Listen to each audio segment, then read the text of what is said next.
बड़ी रानी यह भोलेनाथ ऐसा देवता हो कि सबकर हो अमीर हो गरीब हो लंगड़ा लूज आन्हर कान कोतड़ जे भी मन से इनके याद कर देला बड़ी भावुकता से ओकरे पर विचार करेलन।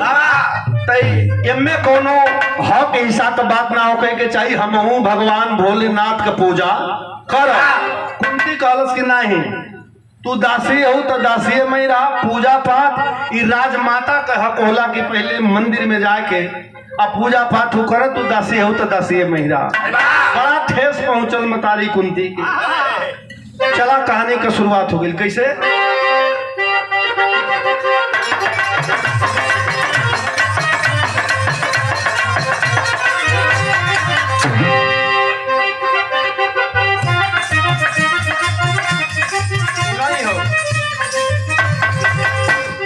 और देश गर दिल में है तो अपना भी पराया है। प्रेम करने वाले को जग गले लगाया है। कहीं गंधारी वृथा बात क्यों बढ़ाती हो। अपने ही मन से राजमाता तू कहाती हो। क्या जो मेरे बराबर बनती मेरी दासी में तेरी होती हमेशा गिनती। कहीं कुंती तू फूल पर्वत से उड़ाती हो। अपने ही मन से राजमाता तू कहाती हो। जहाँ पतझड़ वहाँ बहार एक दिन आए। जहाँ पतझड़ वहाँ बहार देख लेना समय हमारी एक दिन आएगी।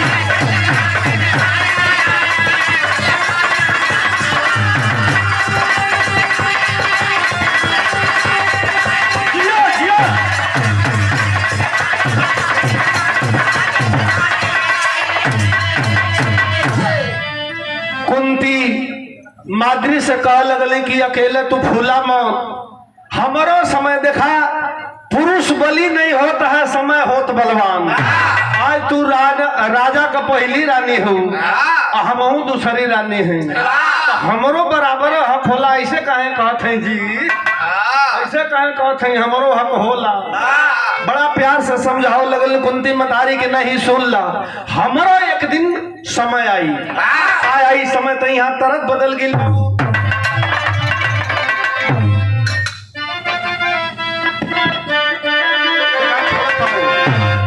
थोड़ा हारमोनियम वाला साउंड।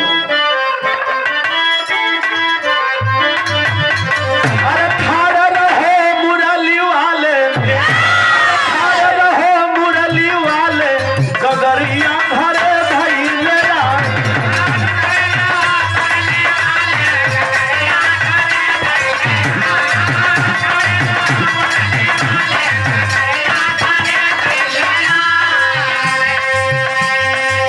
कविता जी बतौली बनारस में गवाए के बनारस के माता बही लोग कि गंगा जी के तनो नहाइबा गंगा जी के तनो नहाइबा पातर तिरिया ना बहिबा राजा।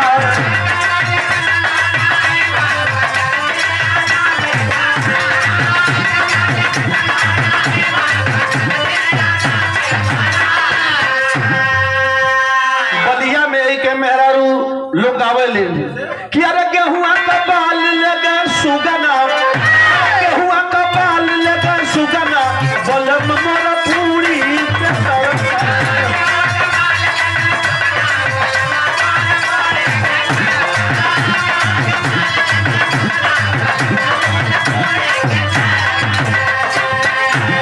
हमान के जिला का गवैया स्वर्गीय सिमूरत चाचा गावन कर नदिया किनारे मोर बोलन हजार बार बोलन हमार पिया हमसे न बोलन। कोनो कविता में मेहरारू रहल ओकर आदमी बड़ा चंठ निकल लतरा पठान हो तू कहत रहल कि अरे हम नवरंगी नसपाती, अरे हम नवरंगी नसपाती बलम बदमाशी में फंस गए।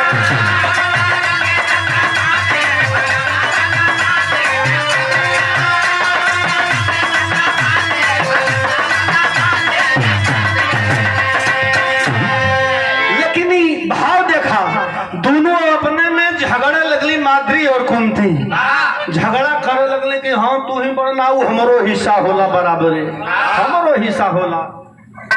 बिरहा के और पंचो कि अरे सरोवर करे दूनो प्राणी, अरे सरोवर करे दूनो प्राणी, फंसे आज संकट में पानी।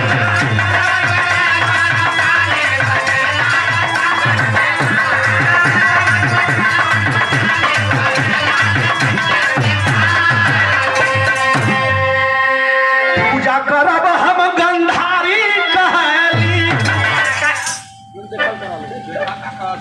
हम का कहते खाली देख ले, पैसा नहीं पैसा चिंता हो यार, बाहर बोले हम करती हूँ बोल देने तोने को चापत हो जी भैया, कहीं गलती बुलाई जाई, अब उठे तो कहें कि नहीं तू मेहरारू हो का, तो दिक्कत नहीं बढ़े लगी, कहना लाजे लगी, मौके पर आवा का।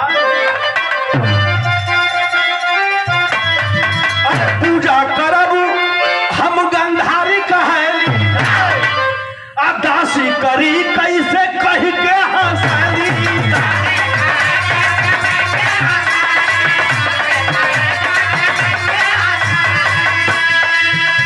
हर कुंती के लागल बाबानी, कुंती के लागल बाबानी, संकट में बानी।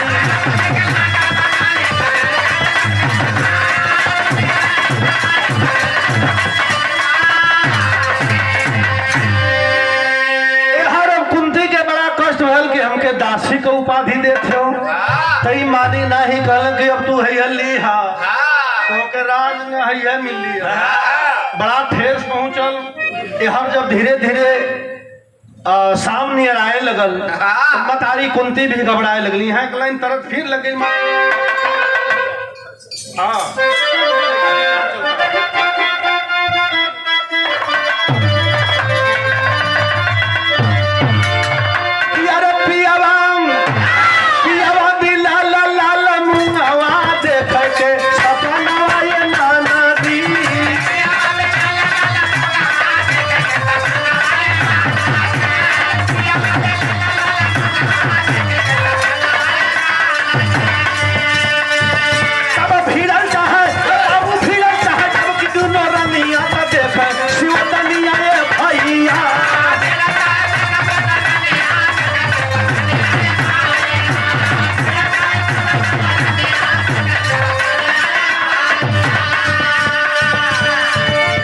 बोले भोले बाबा बाबा दोनों के समहनवा,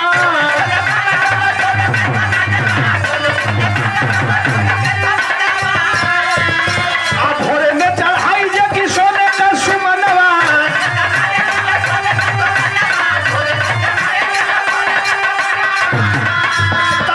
महक के हे बाबू महक के चाही तीनों दुनिया का बोले शिव तनिया ये भैया।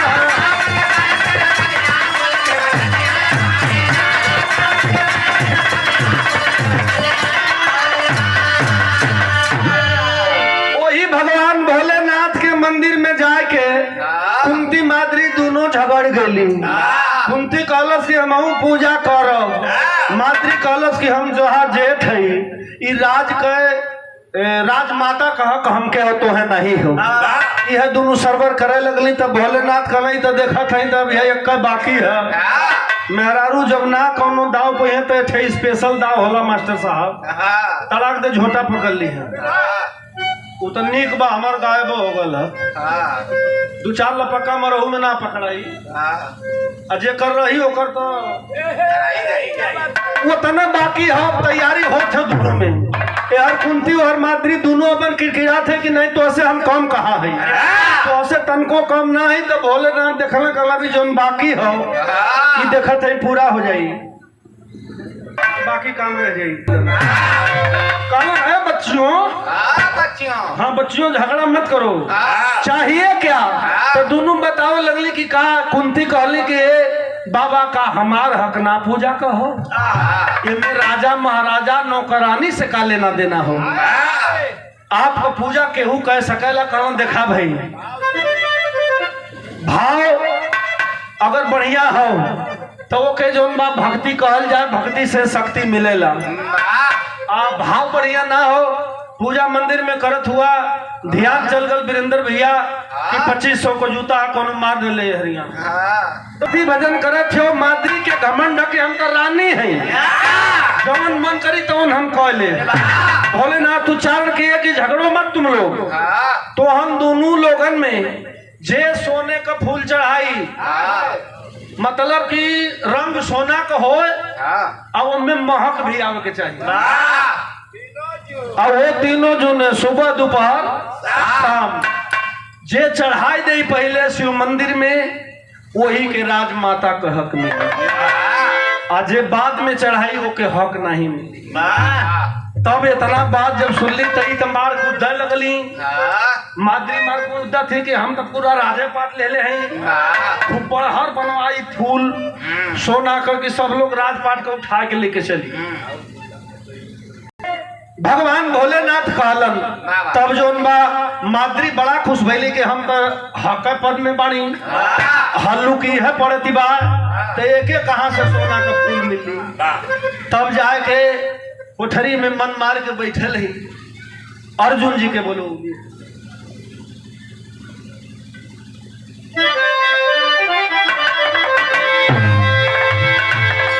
जैसे पहुंचलन है अर्जुन जी के याद कैली के अब अर्जुन से हम बात ही बताई। कहो इतना बड़ा धनुषधर, इतना बलवान, जेकर जब बाण छोड़न गांधी से तो हर हराला तीनों लोग 14 घूरन लड़का हमारा। हम छोटी से बात खातिर लगत हो के हार जाई। अर्जुन जी के बुलाए के जैसे प्रवेश कैलन अर्जुन जी माता के सामने हाथ जोड़ो थुन माई तो झर झर झर झर झर झर कुंती रोवे लगली। बात का हो हमारे वीरताई में दागी लग जाई।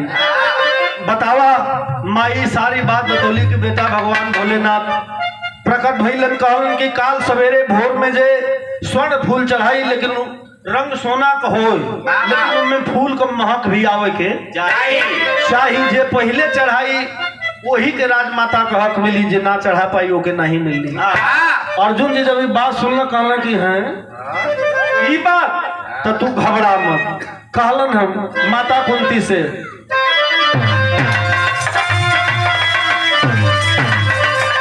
कहला कि सवेरे मासूम नवा मिली, सवेरे मासूम नवा मिली। अर्जुन कहा करो जी के लेके धनुषा बनाओ बनाओ बनाओ।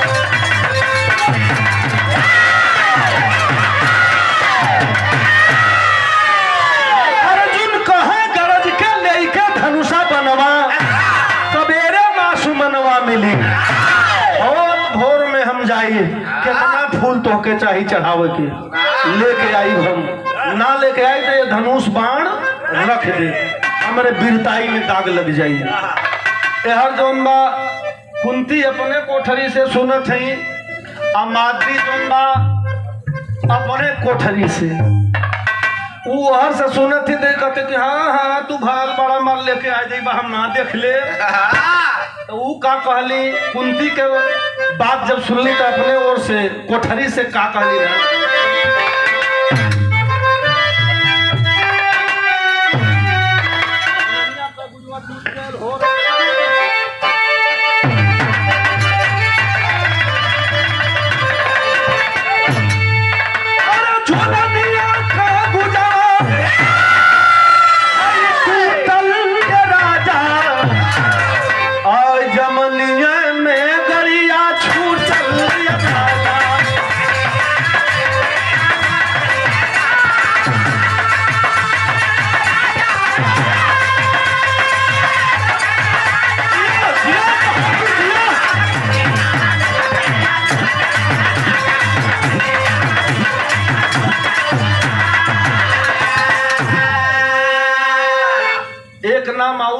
जो बतौली नाम दोनों लिखल हो में माद्री जे के गंधारी लोग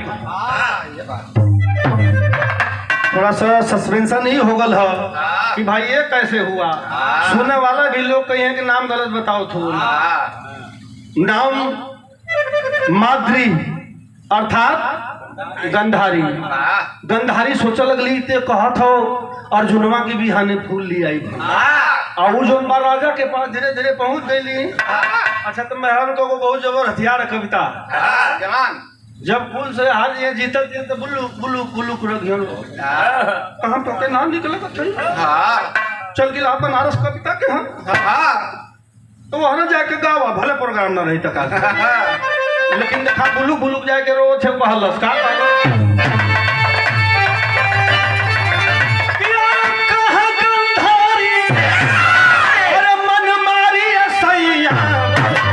हलस कुंती में हना मारी सैया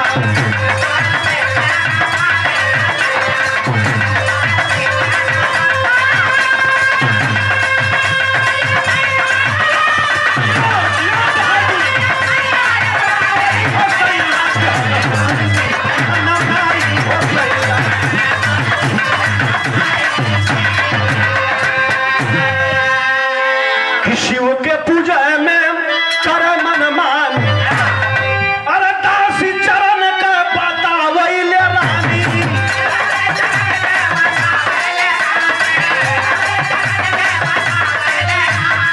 अरे बतिया बढ़ौले ये हर बतिया बढ़ौले बधारी सैया के हलस कुंती में हना मारी सैया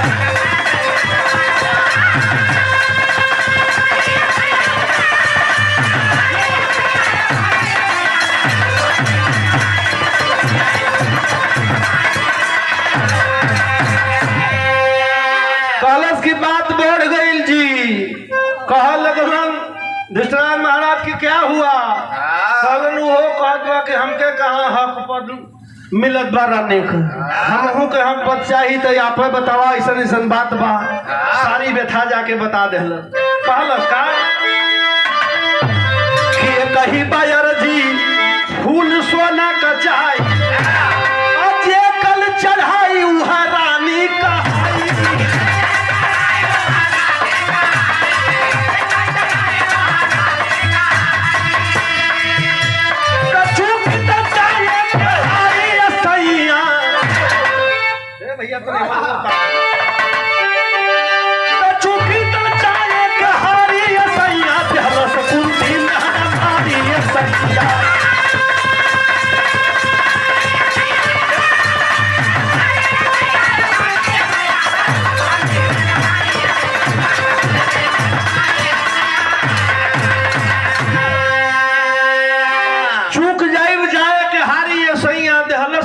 मेहना मारी सैया बोले नाती है काले रहलन है कि जे सवेरे जोन बा स्वर्ण फूल चढ़ाई महक होखे के चाहिए रंग सोने को हो वही जे पहले चढ़ा दे ओके राजमाता का हक मिली और जे ना चढ़ा पाई ओके कोनो हक नहीं मिली जाके मैं सुरावत बा कहलस कि हमके ना खूब बड़ियार खूनी खूब ढेर बड़ियार फूल चाहिए वो सोने का कहते ही कौन बड़ी बात है तो के ले जाके कुबेर जी के खजाना में बैठा देते हैं बनवाला 5-6 जने के उठाओ भर के फूल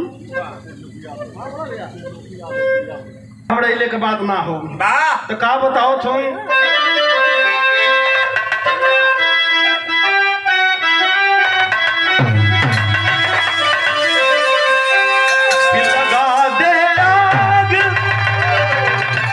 लगा दे आग पानी में जवानी उसको कहते हैं लगा दे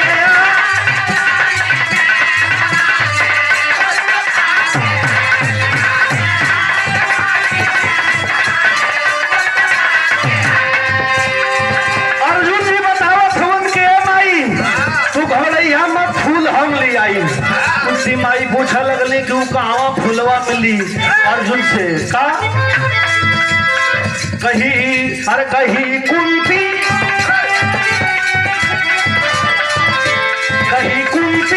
सुनो बेटा कहीं कुंती सुनो बेटा, अरे कहाँ फूल है ऐसा।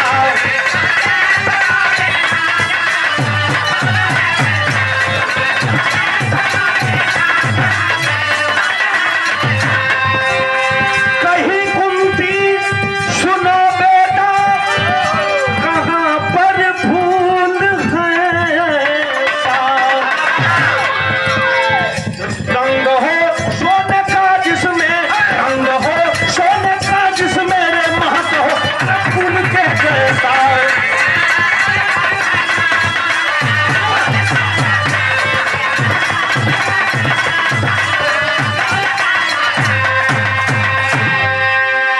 अर्जुन जी से काले कहना कि माई घबरा मत, हम तो होके फूल ले आई। काले रहना कि तू घबरा मत, सवेरे माँ सुमनवा मिली। अर्जुन कहाँ गरज के लेके धनुषा बनवा, सवेरे माँ सुमनवा मिली, तू घबरा मत। अब हम जाई तो का कलन यहाँ तरल लगे। ई कोनो प्रेमी प्रेमिका का बात हो। प्रेमिका करल कि जब प्यार, अरे जब प्यार किया तो डरना था।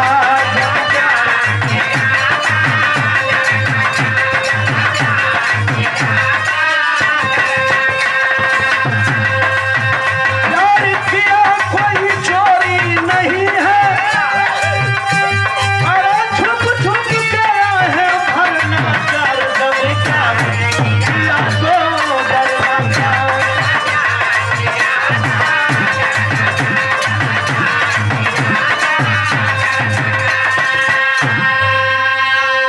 लेकिन यार देखा अब कुंती घबराइल हो, हर माद्री भी घबराइल, राजा खुद घबरा गए कि तो दोनों अपन ही में झगड़ गई। सोचत हो का क्या ना समझ, ना समझ में कुछ भी आता है, ना समझ में।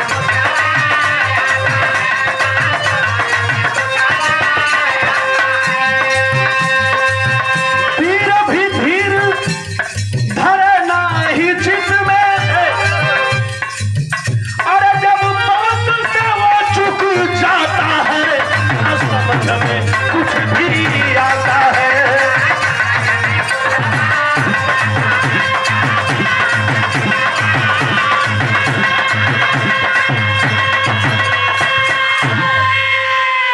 वीरन का परिभाषा लिखल गई। का लिखल गए? अरे वीरों का पाउर है पर्वत से ऊंचा,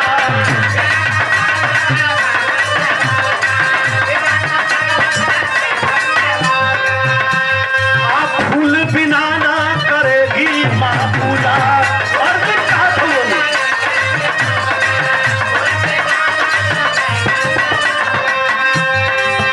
अरे जो तू सोच रहे हैं मन में, संकट में पड़ी मेरी माता है, रे ना समझ कुछ भी आता है।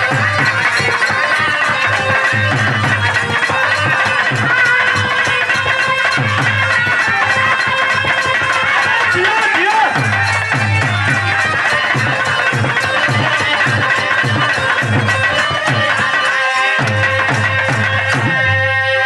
जाके गलन माई घबरा न, एकदम भोरे होत हम पहुंचे वाला है। सांत्वना देहलन माता कुंती के। आधा रात में जैसे भोरहरिया शुरुआत भइल 2 बजे के बाद, अर्जुन जी अपन धनुष बाण टनकारब आ चल देहलन। कैसे चलन?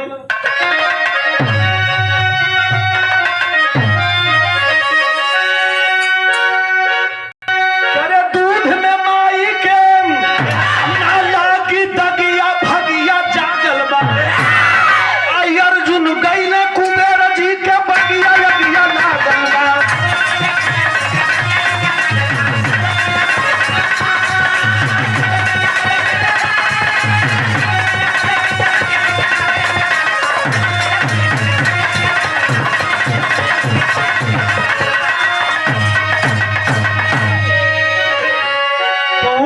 कुबेर जी के बाग में आए हुए मंदिर के जो समक्ष चारों तरफ बात लगल बाढ़ चलावे, बाढ़ चला के जो पूरा बगीचा ढाई दिल। चला चला के बाल ढाई देलन, मंदिर ढक गए। माई कुंती से कहला कि माई प्रवेश करा, पूजा करा। कुंती पहुंचलिन है, प्रवेश कैलिन है। हर जौन मंदिर पूरा ढकल हो पुष्प से, स्वर्ण फूल से मंदिर ढका हुआ है। ले जाके माई से कहला कि लाऊ तो इतना काले रहना भोलेनाथ, चढ़ावा अनगिनत फूल हो। ए भैया ले जाके जब चढ़ा के हाथ जोड़े, भगवान भोलेनाथ खुश हो गई। काला यो मस्त हर जौन बा हर जौन बा गंधारी सोचत बा कि पहले हम पहुंच जाए, हम कुल थाल में सजौले बारी। लेके जब चलल हो तो वहां का भाव बतावल गया।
गंधारी तो राज का मलकिन रहली।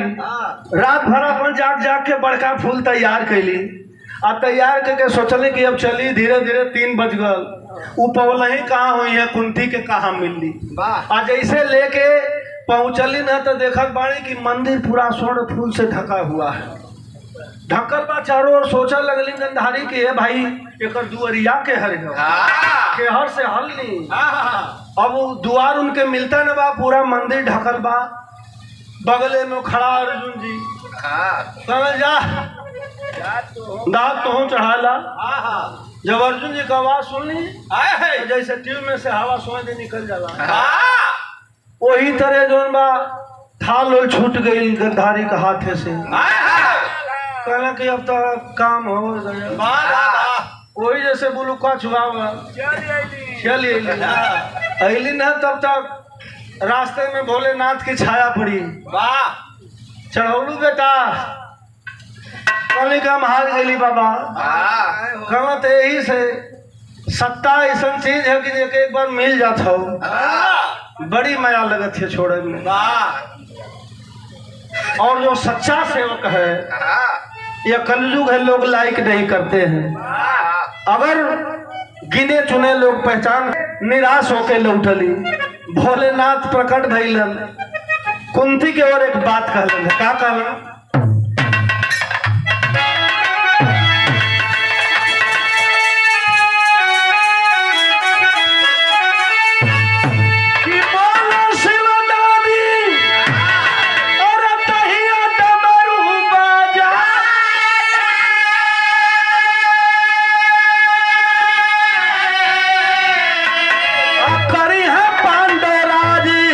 पूरा कौरव के हराई के करी है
भोलेनाथ आशीर्वाद दे देलन की जा कर यहाँ पांडव राज पूरा कौरव के हराए के जाए के धृतराज जी से बतावे लगलिन है गद्दारी कि भगवान आशीर्वाद दे देना वो लोग के अब हमान कुल ओर से गई नहीं तो जेकर कुल अंगुरी घिउए में अब ऊ कहाँ से जाई कहला कि चाहे निर्खंड हो ओकर बतिए खत्म जेकरे दूगो होई सोचल ना कि हो खुश रहो हो खुश रहो ऐसा न हो कि कहीं दिक्कत आवे तो चौआए के कोनो चढ़ जा लाइसेंस हो गायब कर दे बांगड़े हो जाई साला क्या बताया जाए लेकिन जगह पे आवा यार देखा भगवान बात सुन के भोलेनाथ के जाके गंधारी बतौली है धृतराज से कि वरदान दे दिए हैं भोलेनाथ कि पांडवन का राज रही तो जब वह श्राप लगल हल भोलेनाथ पे कुछ दिन बीतल तो भयल का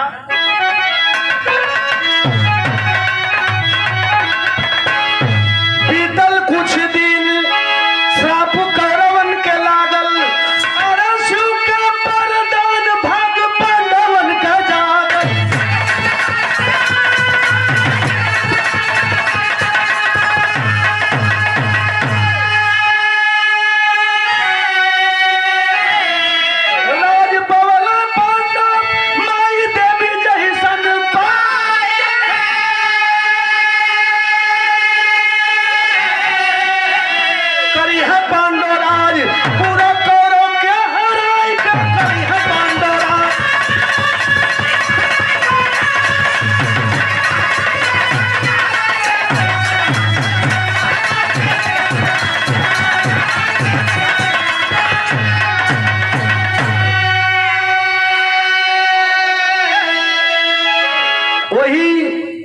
मंदिर में जहाँ कुंती स्वर्ण फूल चढ़ोले रहले वही मंदिर आज भी कायम है बाराबंकी में जौन कुंटेश्वर महादेव के नाम से जानल जल जे भैया गए हुई हम बाराबंकी स्टेशन से कुछ है दूर बा 4-4.5 किलोमीटर लमसम जे भी गए हुई वो दर्शन कैले हुई जे जाई ते अब कैली वही कुंटेश्वर महादेव के नाम से बाराबंकी में स्थापित हुआ वो मंदिर आज भी कायम है। बतावल गल लास्ट लाइन